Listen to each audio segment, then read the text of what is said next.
Blog Talk Radio. Live from Washington, D.C., it's quintessential listening. Poetry Online Radio. QLPOR, as it's widely known, features a bevy of poets, spoken word artists, and live poetry readings with best-selling authors. Your host is Dr. Michael Anthony Ingram.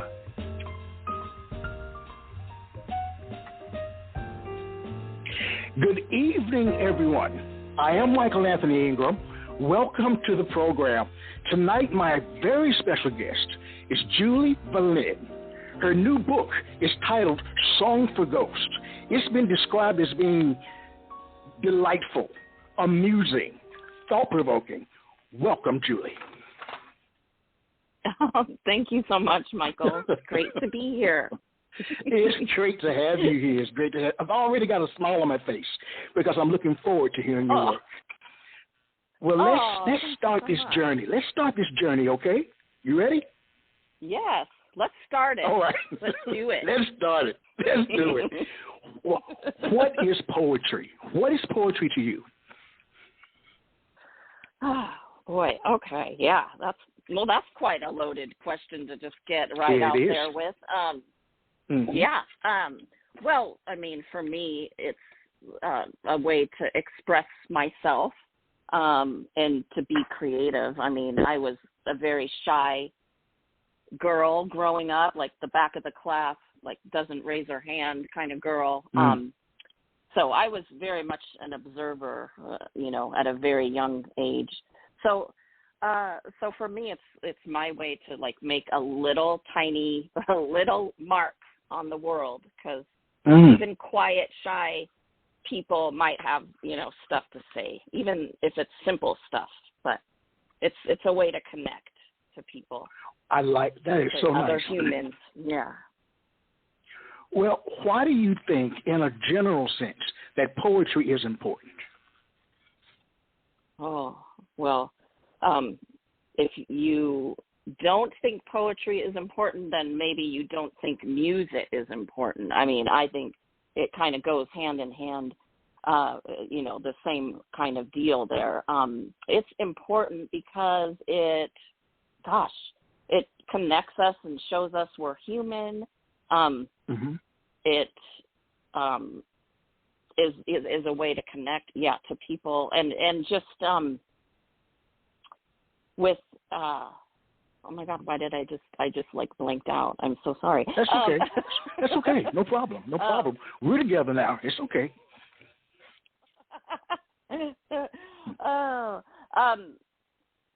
It's important, like music, and just it's an art form to be to appreciate and show that you're human. And then my personal goal with poetry is to like make it kind of fun and to connect to the every person, not just talk about things that nobody can relate to. I want to point out little things that we all can relate to, but in an interesting, different way. All right, I like that. And Please share a poem. Please share a poem, my friend. Please share a poem. Oh, okay. This is, I'm in California, but it's been very stormy and like dumb weather here when last week it was like 80 degrees and now we're like storming over here. So this is called Playing the Storm Out. The sky is dark and hovering low, and the cold steel wind makes the bare branches wave, bye-bye, baby, bye-bye. Everything's gone, nothing to face what's brewing, except me and the sleeping dog and this old beer snuck from the back of the fridge. My own blues, my own flat notes and rises, a song in the wind chimes. The sad and hopeful harmonica of my memory, never taken out and played, now dusted off as the clouds beat raindrops down. My lips humming in its teeth, singing, ain't nobody left me but myself. Ain't nobody left me but myself. Thank you. Oh, wow. The end. Oh. Well, let me ask you. What is the purpose of that poem? What is the purpose? Well, literally, I was listening to Little Walter's Blues with a Feeling song. I was listening to that song, and then, I don't know, I just, like, it literally, the wind chimes were going, and I don't know, I just, the purpose is, like, maybe just looking back, memories, looking back at what? Back on life. Looking back at what? Gosh, you're just really going. No, looking, or maybe just like introspective. Well, that's why they pay me the big bucks, Julie. What did you think you were coming to? We're a top-notch program. It was just me. It's just me. I do everything, but we're a top-notch program over here. Okay, seriously. You said looking back. Really, it was or like just looking inside, like me, maybe literally feeling blue, and that's why I love the blues. But I think the blues can also make me very happy too. But this is a little bit, feeling kind of alone, maybe. Yeah, I think it was. Okay, all right, very nice. Thank you. Bit. Yeah. Well, as you think about who you are and your writing, and this is your second book, what are some of the predominant themes of your work? My first book was right after I had my daughter, and that was, before then, it was like a life of fun poetry readings and music and concerts and going out with friends and stuff, and then I had my daughter, and obviously that doesn't have to change, but it really was like a struggle of like now I'm a mom, but can I be a mom and like this cool other person that used to do all these cool things? And so it was like a struggle, that dichotomy or whatever.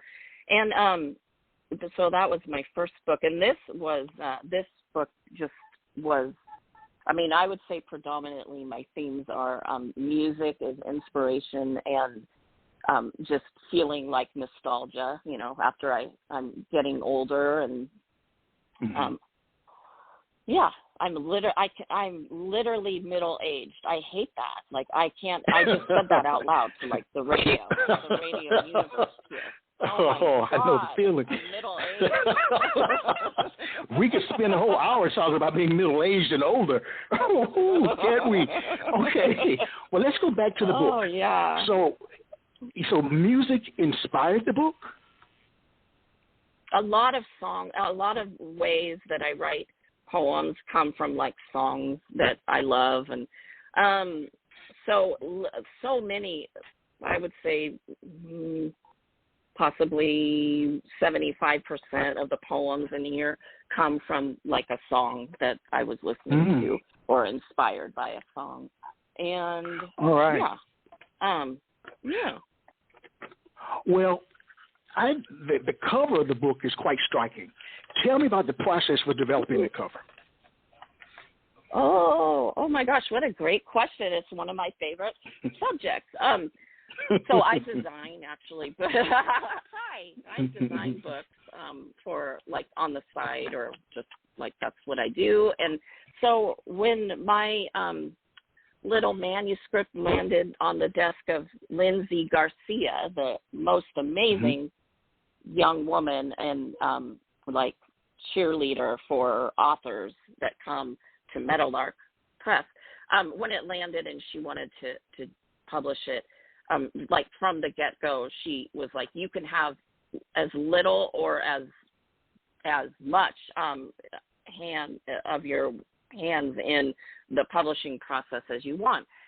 And I knew that I would want at least, if I couldn't design the cover, which I couldn't see why not, but if I couldn't, I wanted to completely be in charge of directing the cover. So But she let me. She's like, you can do whatever you want. Just, let's see what you come up with. And so I came up with a totally different cover, and it was all approved, and we were going to go to, like, order the proof. And then at the last minute, I was like, nope. There's something about it that isn't fully me or, like, really speaking to me, even though I just designed it. So I did a complete 180, and I came up with this concept, and it was like, yes, that was it, the go. And then Lindsay designed the interior, and I love how she did it because it's how I would have done it. So yeah, it's really great. Well, for those who've yet to see the book, because it's newly off the presses, tell me about the concept. What is on the cover?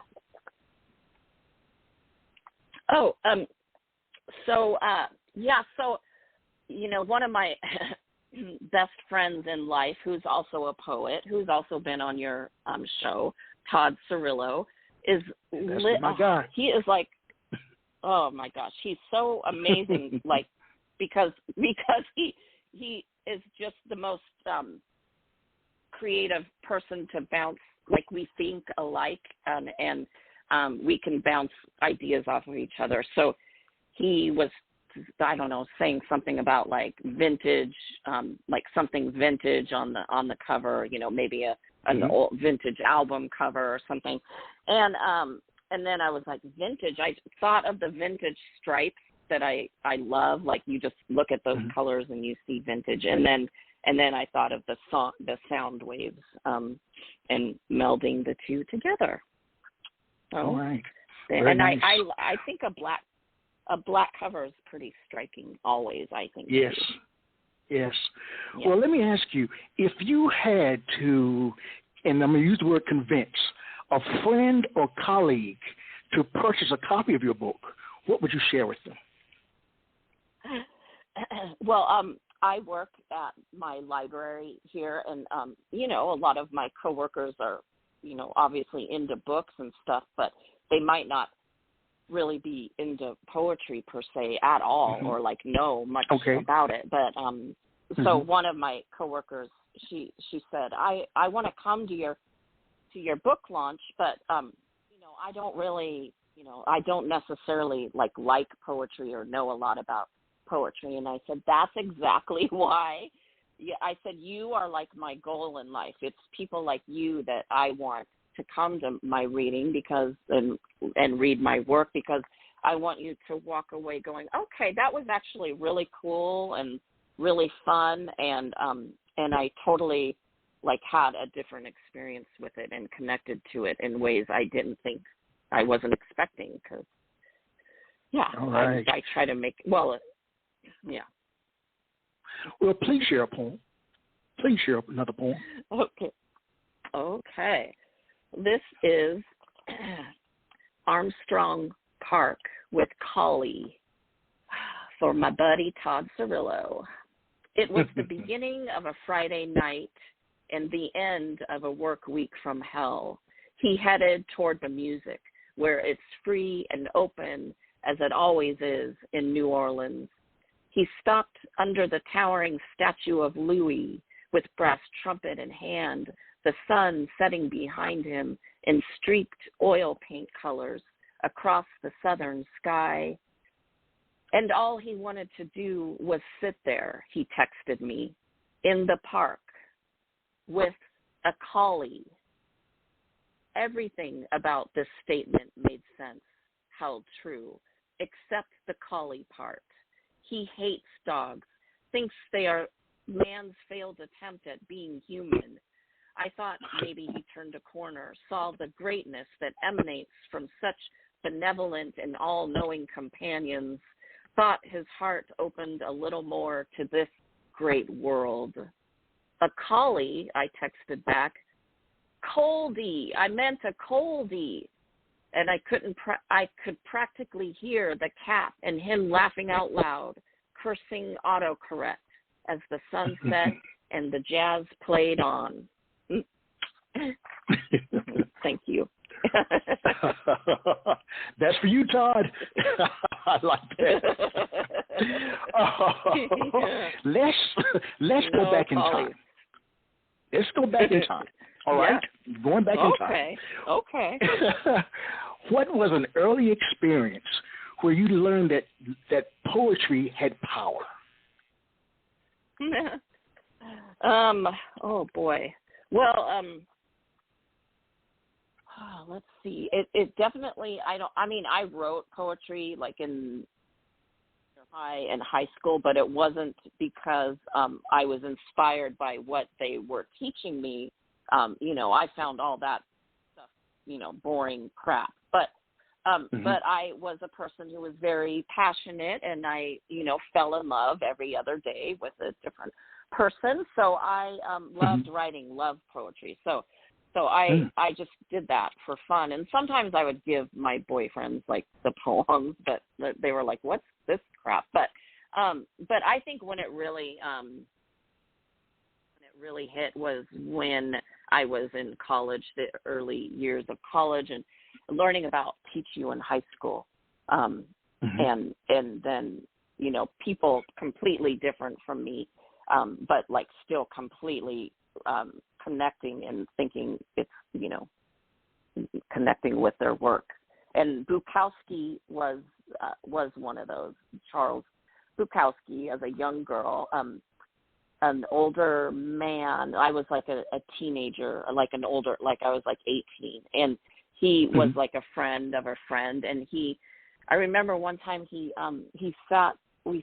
worked at a restaurant with my friend, and we were sitting at a table, and he's like, "So you should know Bukowski, and here's like a poem," because he knew I liked like Hemingway and like really simple, sentence structure and all that. So he showed me Bukowski, and I just fell in love. I was like, whoa, like poetry can be simple and not, this lofty thing, and still make a humongous punch, So I fell in love at that point. Yeah. Well, again, when you think about your work, how does a poem begin for you?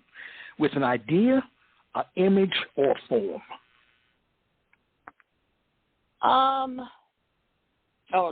Definitely not a form. A form. What's okay. A form? No, I'm just kidding. No, I'm just hey. Probably like a line will come to me, and it will have to be or something I hear or something I experience that just hits me, and then I come up with a line, and then I build it around that line. That's usually how it comes to me. Okay. Share another poem. Okay, great. This is Stranded. After a tough day of being a mom with no other aspects of me showing, I am huddled against the kitchen sink, water running to drown out the sound of my daughter crying for something when all she ever gets is my undivided love. I pretend to wash sippy cups or the vegetables I should be cooking for dinner, but instead I reach in the freezer behind the Eggo waffles, tucked in there neatly, slide out my bottle of gin, sip right from the lip.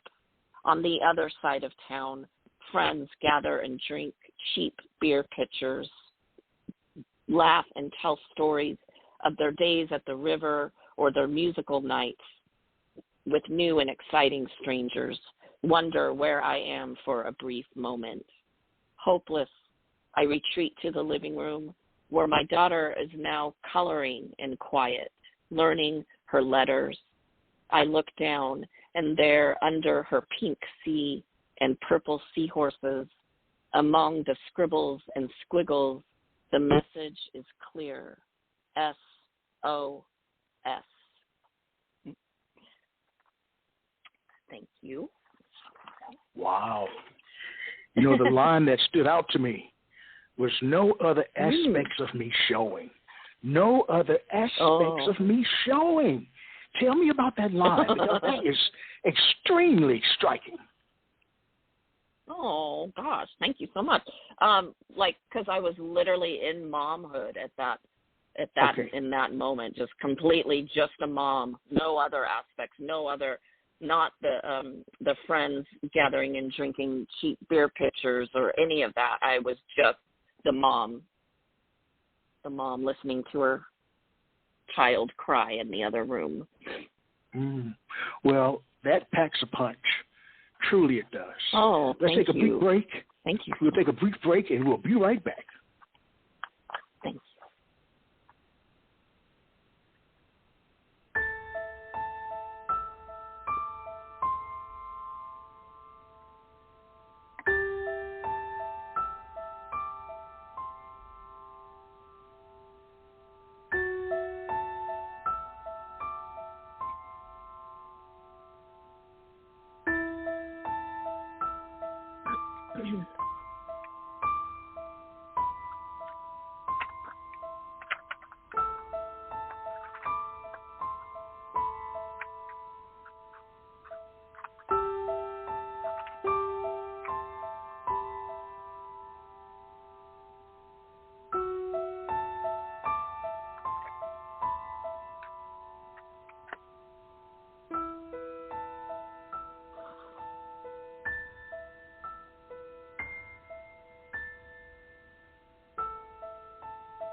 We are back. I am Michael Anthony Ingram. I'm here with Julie Valin, talented Julie Valin. Yeah. I'm going to get it right. You got Your it. work, You got it. Thank you so much. Your work, to me, is about emotion. Correct me if I'm wrong. Yeah. For sure. Yeah. Okay. Or, do you think that emotion. Yeah. Go ahead. Emotion? Okay. Do you think that someone can be called a poet if they don't feel strong emotions in their work, if you don't see strong emotions in their work? Well, we see it every darn day where they're not necessarily showing their emotions at all, but I guess you can still be a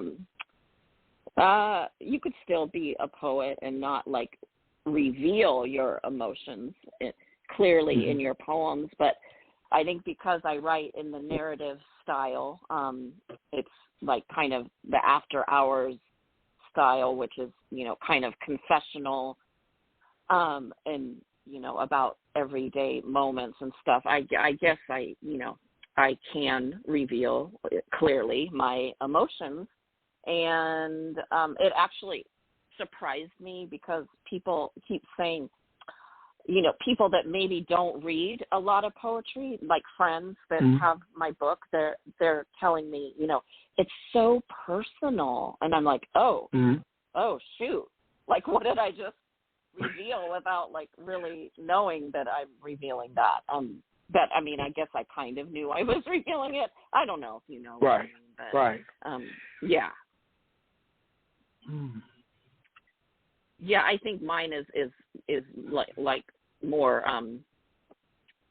more revealing and outwardly saying what I'm really feeling or going through. All right. I understand that. I did not ask you if you come from a literary background. No, not at all. I mean, I just grew up, my mom would always be reading a book, like every day she was reading. So it made me like love reading books at an early age. And then I think, as I said, being like a quiet, girl and stuff, like I could get lost in books. And so in that way, like I became kind of like really interested in literary, all things literary, but yeah, not really influenced by anybody in my family. but very supported, I will say. Please share another poem. I want to hear your work. Okay. This is When Ghosts Appear for Carrie Floyd. Claimed he saw Bukowski, the now long dead poet, who just appeared before him, smiling big, standing over a bird. A bluebird? I asked cleverly, referencing his most famous poem. No, just a regular bird, he replied, matter-of-factly. I was curious. I wonder why he was smiling. I think he was just trying to tell me that things were going to be really good for me from now on. I wanted to press him. Why the bird? Because the bird represents me, how I travel from port to port with not a thing to my name and never a need to unpack, just exploring any place I want, away from the people. That's cool, was all I could say. That's just my interpretation, he continued. When ghosts appear, you can't ask them why they're there. You can only guess. You can be right or you can be wrong. You'll never know for sure.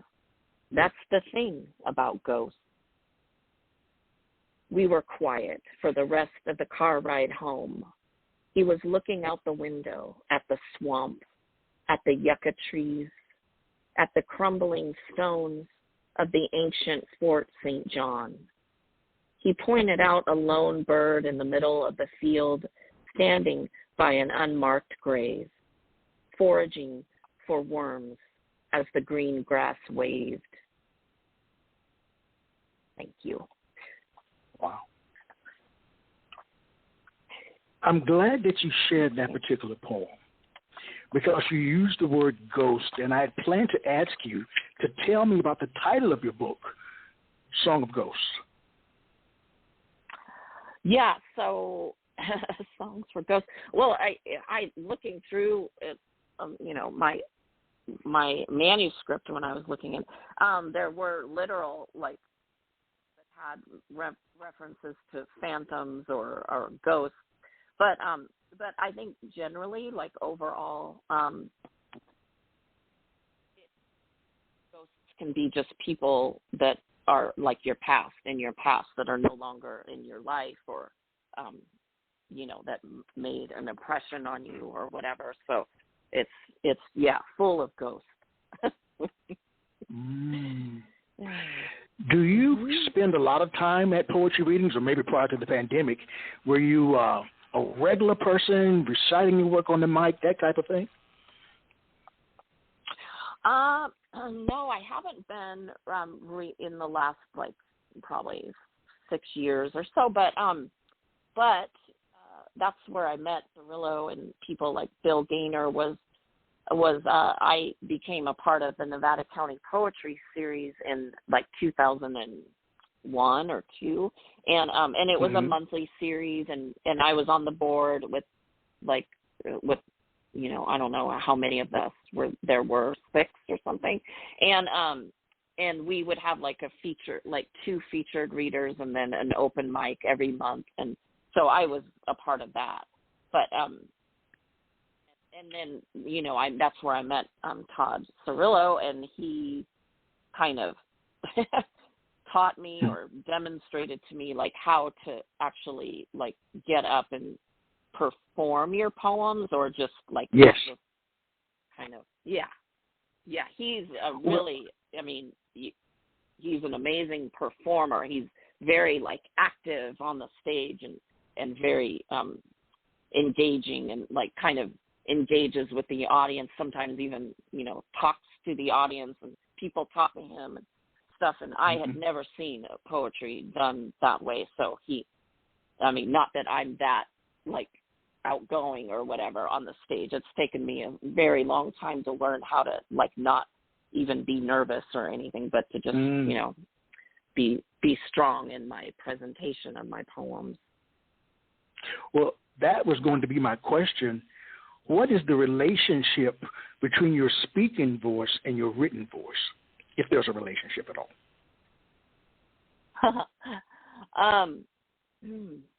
Well, that is. I don't know if you mean like philosophically or like literally, but either one, either one, my friend.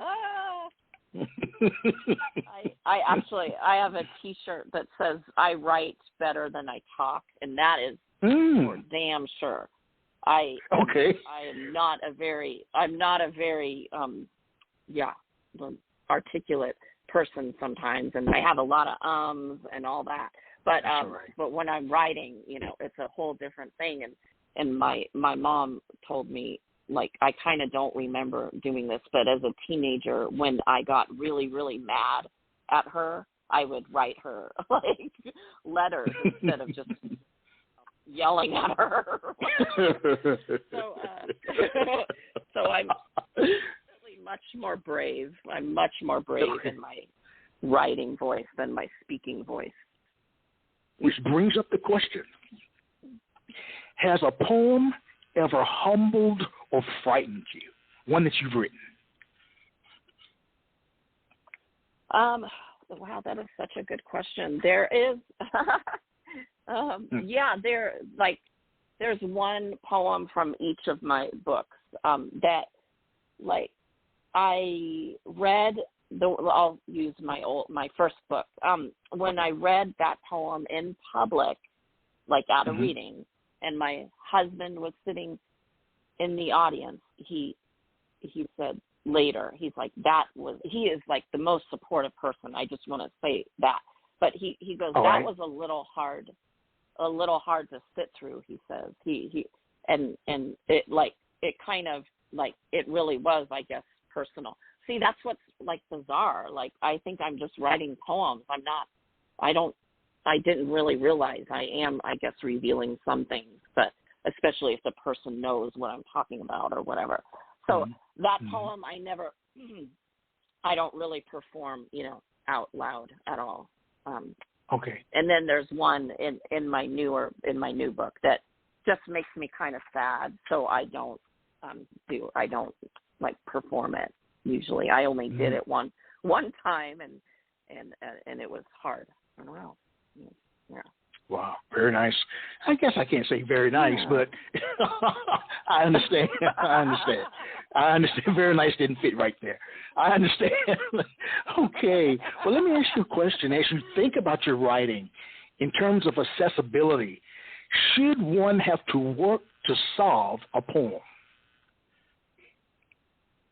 That is completely a big fat no. They should not have to work to solve a poem. I mean, that's kind of Tell me more. I mean, you want to connect, right? When you're listening to poetry, you want to connect. You want to be able to visualize, at least, at the very least, visualize what they're talking about, and you want to understand it. That's the misconception about poetry, or people that don't commonly go to poetry readings or read poetry, is they think it is something you have to kind of figure out, and that scares them. They don't know that that's not all poetry is like that, and my goal is to make it completely not like that. And I really love, I can't help it. I mean, I know he's a household name in poetry, but I love Billy Collins, and his work is very accessible and funny, but also like, whoa, like it can pack a punch and make you feel stuff.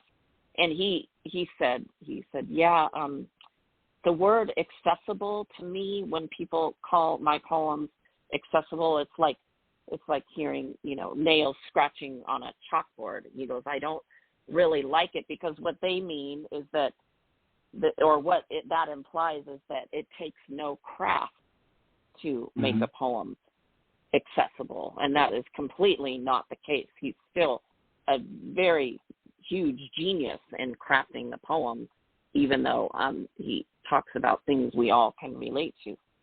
So that, to me, makes a big impact. Well, I want to make an observation. Accessibility must be very important to you, because your voice took on a different onus. It was very powerful when you talked about it. It was very not so, I won't say in your face, but there's a richness to it that it was different. I don't know. It's just something about that just seemed to strike you differently. I don't know. I'm just saying what I'm hearing. I like that. That's cool. I must be very passionate about that. Very passionate. That's the word. That's the word, passionate. Let me ask you a question. I know you're tired of my question. But what I want to know is, what surprises you about being a poet?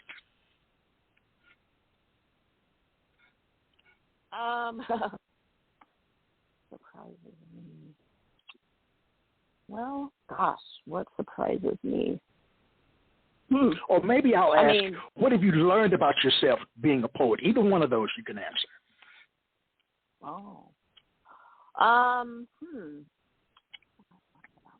Well, just that, I have learned that, I think right in the beginning, that, I could be kind of, I'm not, I don't love, like, being in the spotlight and completely talking about myself, said no poet ever except for me, because I really don't love it a lot. But, right. So, but that doesn't mean that I don't have things, like cool things to say and make you think about in my poetry. And again, that connects me, because I'm not going to be out there going, hey, look at me.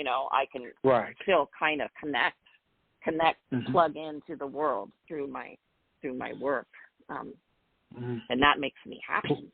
I like that. Very nice, because just based on what I've heard tonight, you do have things to share with the world, and I think it's beautiful. Oh, thank you so much, Michael. Yes. So great. Another poem, please. Okay. Okay. This is called Chopsticks. Me, how to eat sushi with chopsticks. Thank you. Because of you, I was able to eat an entire spicy tuna roll today while driving. I pulled it off expertly using only chopsticks, box in my lap, knees on the wheel, and then a cat power song came on with the sound of thunder in the background to add to the significance. She was singing, I will love this love forever, a notion we never allowed to spill between us on that gray day in my living room, the rain shouting against the sliding glass door, and both of us quiet with knowing. We were too mixed up with everything, the rain, the Cat Power album, the impossible distance. But I look back and love how your hands, like a surgeon's, clasped the two sticks deftly as you gently squeezed the small, delicate heart on your plate before you consumed it. Thank you. As I was reviewing the titles of your poems, they're intricate, they're very detailed. What role should a title play for a poem? Oh, my gosh. Titles are really important, but I will admit I kind of suck at them. And okay. Whereas Todd's I wouldn't have been able to tell, so go ahead. Go ahead.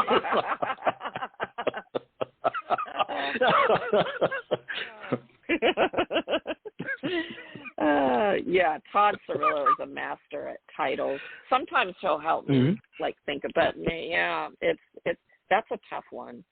I think. I mean, maybe after all, they don't make a humongous difference, but they kind of do.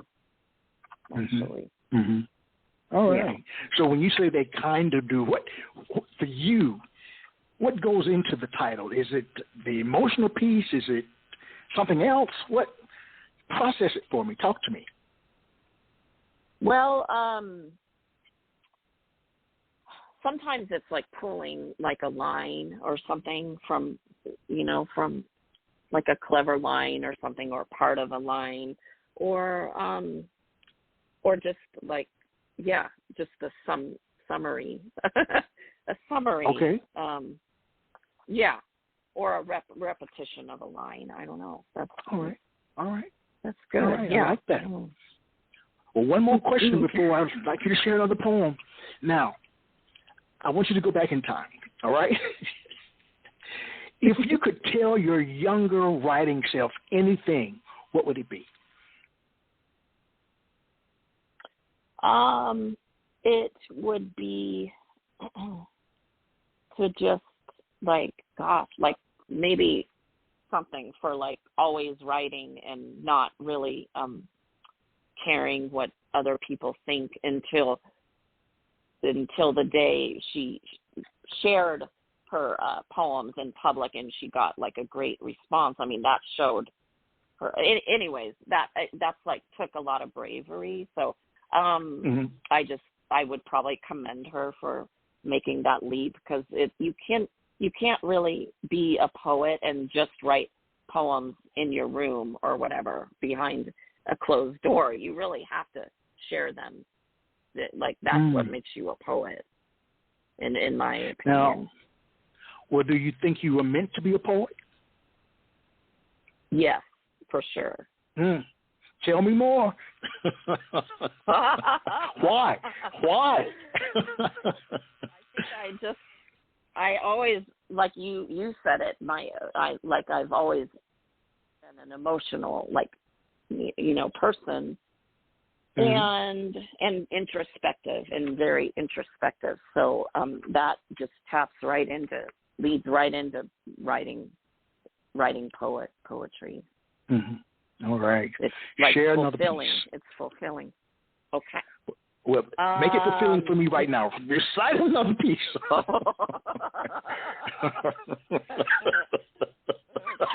I'm enjoying you so much, so I'm so glad you're with me tonight. Oh, thank you so much, Michael. I'm enjoying myself too.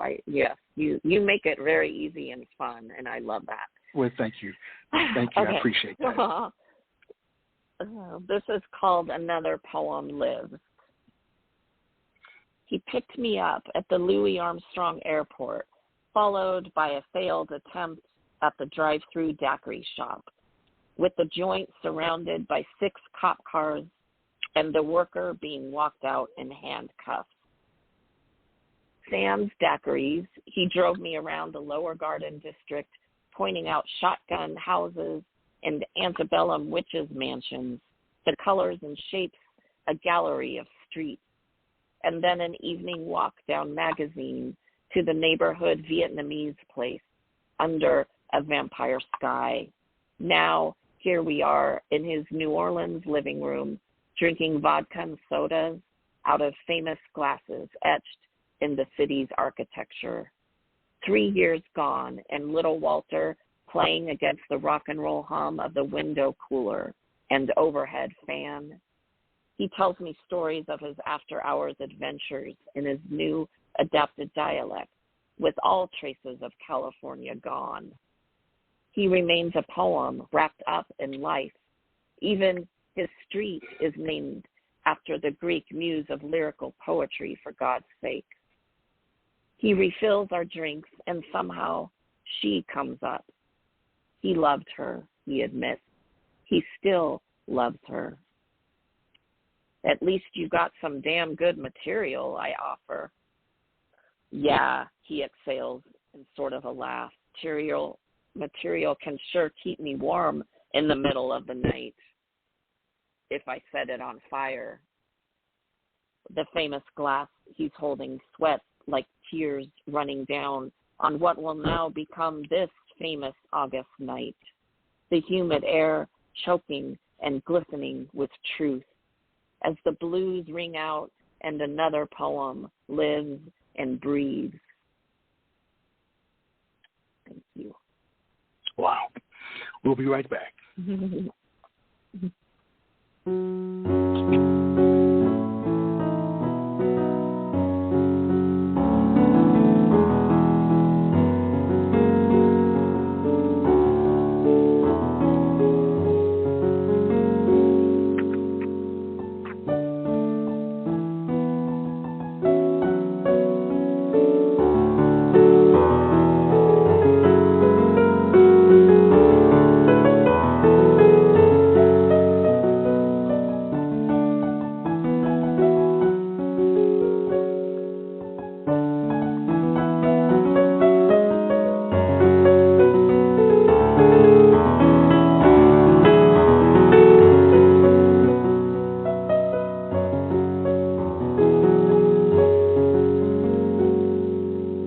right, we are back. Julie, my friend Julie. Not only are we a radio program, a blog talk show that talks about different things, we're also a call-in show, and you have a caller. No way. Yes, you do.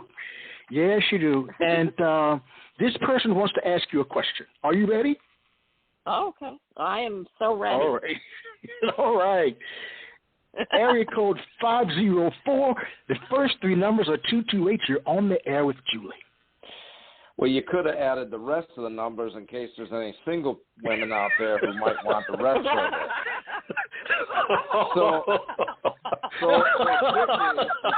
quickly, I do have a question for Julie.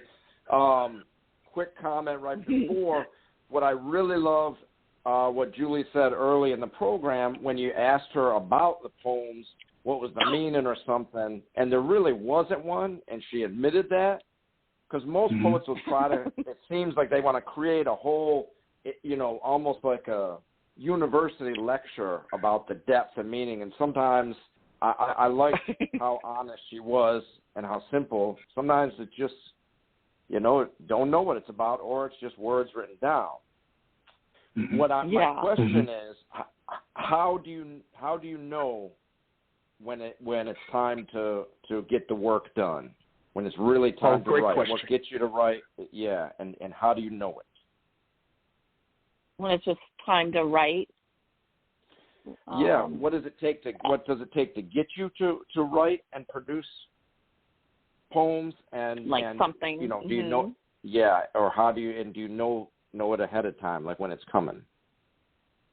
Oh, I never really know when it's coming, but it's usually inspired by like an experience, an experience being out in the world and seeing something or noticing something or hearing something. And then if it like inspires me or something, then I want to work with it and kind of,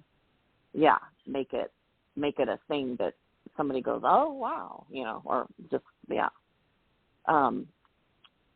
But with the stupid pandemic and everything, we weren't really going out a lot. We weren't out in the world. Like, you have to be kind of out in the world like you are, Mr. Cirillo. You're out in the world all the time.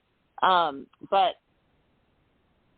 with the pandemic, like, there were some people that were like, oh, I just, wrote every day. Not me. No fucking way. No, I had absolutely no inspiration to do it for a long time, but how do you know when it's time to write a line down?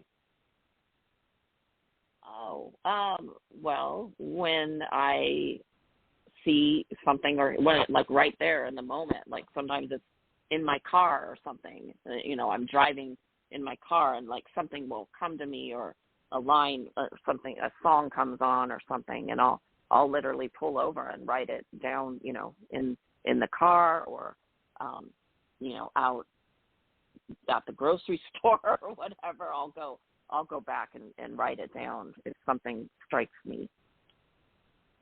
I'd like to piggyback on those questions. Book. Well, and Michael, let me piggyback before you go. Before you go, Mr. Cirillo. You're my man. Here we go, Julie. Right back at you, baby. Right back at you. Some poets claim, listen, some poets claim that a poem is like a living creature. Once it's out there, there's not much you can do to correct or improve it, while others edit meticulously, not leaving much from the original draft form. What is your take on it in terms of editing? Maybe you've already answered this. I just want to know again.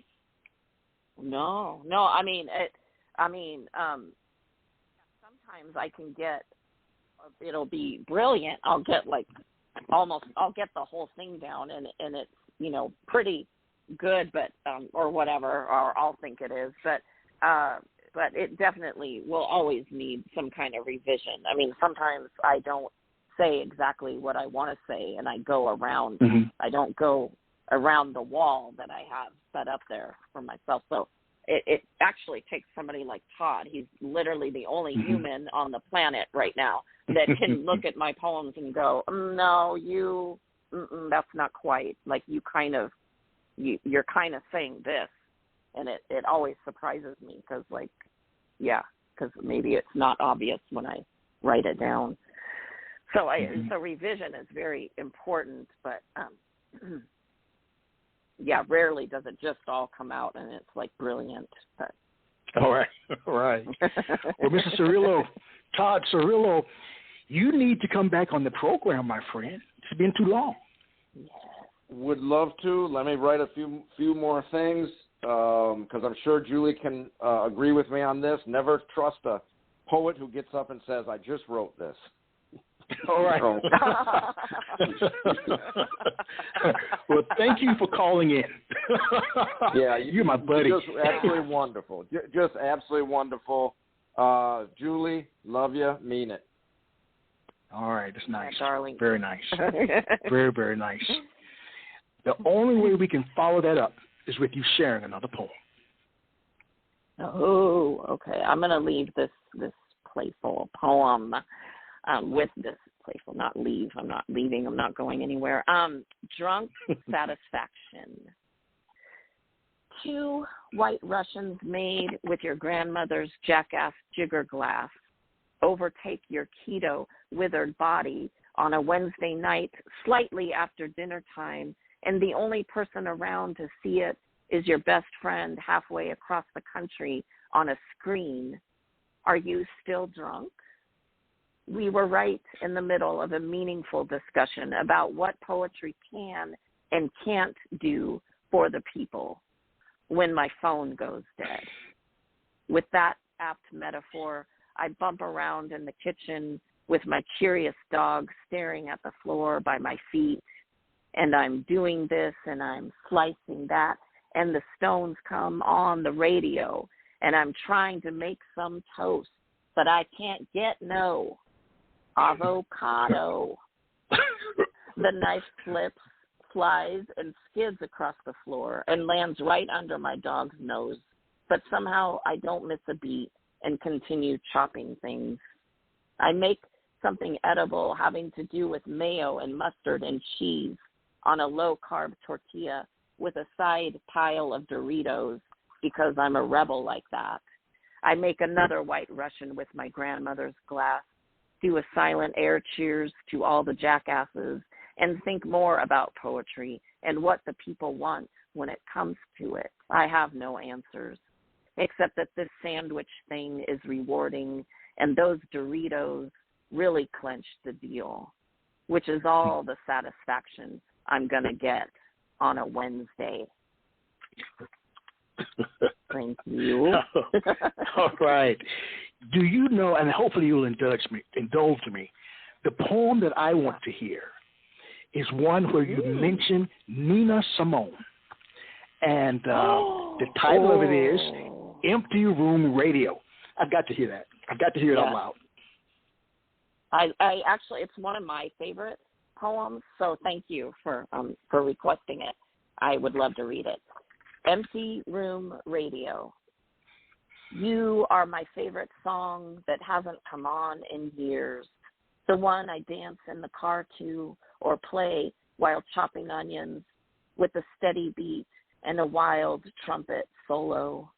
I am Nina Simone, beckoning. Do I move you? Are you willing? Do I groove you? Is it thrilling?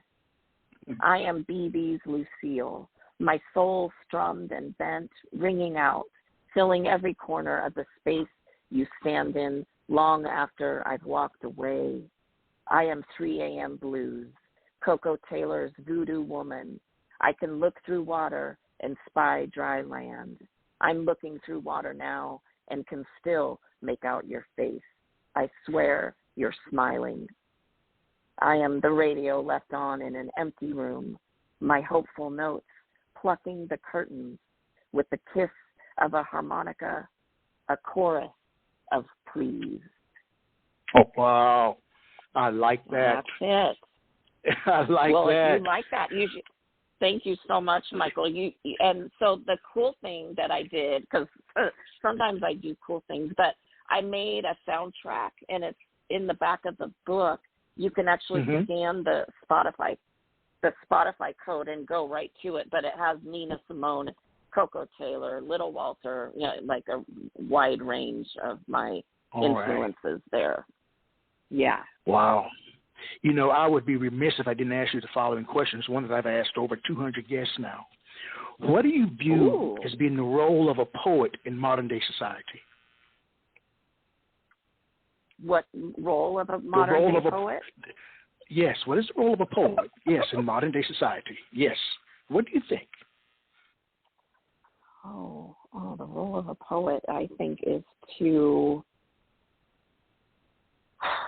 kind of like turn a mirror onto all of humanity, and just maybe it's also at the same time marking our time and history, and that's always a cool thing, a cool way to leave your mark on the world, is to go back.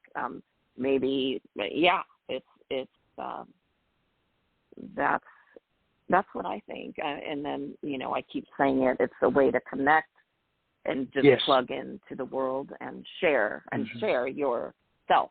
Share yourself. Right. Yeah. Right. And you've talked about connection a lot tonight, and the importance of it. And I agree. Yeah. We're almost at the end of our journey, my friend. Is there one more poem you'd like to share with us? Just one more? I have a little short poem that's from my my first book, The Between, and it's like just so simple, but it's like one of my favorite poems. All right. And it's called Scars. Scars. You promised you would kiss every one of them if you could find them. I would scar them into me all over again if I believed you. That's it. Oh, wow. That's not all she wrote, though. That's it, Michael. The end. All right. I was settling in, ready for some more.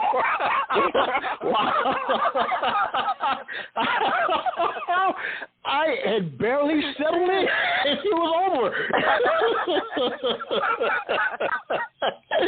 Okay. Pull the fast one on you.